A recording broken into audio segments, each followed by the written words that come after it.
అని చెప్పి అనౌన్స్ చేశారు కదా, దాన్ని ఏ విధంగా తీసుకోవాలి? అది మోదీ గారు చెప్పింది చాలా నిజంగా అండి. ఎందుకంటే ఇప్పుడు వాళ్ళకి ముందే తెలిసిపోతుంది కాబట్టి నెక్స్ట్ జరిగే ప్రజల్లో ఎలాంటి ఇబ్బందులు వస్తాయి ఆర్థికంగా కానివ్వండి. అంటే ఇప్పుడు చూసుకుంటే మనకు గ్యాస్ పరంగా కానివ్వండి, అంటే జరుగుతున్న యుద్ధాల పరంగా కానివ్వండి, మనకు ఇప్పుడు చాలా డీజిల్ కానీ పెట్రోల్ కోసం చాలా ఇబ్బంది పడుతున్నారు అందరూ. సో ఇది కొంచెం బిజినెస్ పరంగా వాళ్ళు ఆపడం అయినా సరే కానీ ప్రజలు ఇబ్బంది పడుతున్నారు. కానీ దీన్ని దృష్టిలో పెట్టుకొని మనకు మోదీ గారు ఏం చెప్తున్నారంటే, మీరు ముందర నుంచే జాగ్రత్తగా పడండి.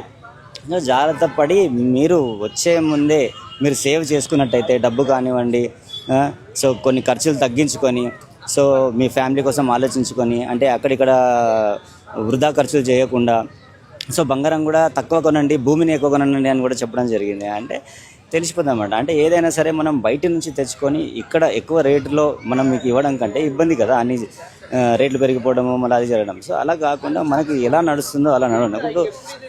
ఇప్పుడు ఆర్థిక పరిస్థితి చూసుకుంటే మధ్యతరగతికే చాలా ఇబ్బంది అవుతుంది. సో మధ్యతరగతిలో కూడా ఇబ్బందులు జరగకుండా వాళ్ళు కూడా హాయిగా సంతోషంగా అన్నీ సమకూర్చుకొని ఉండాలని చెప్పేసి ఎలాంటి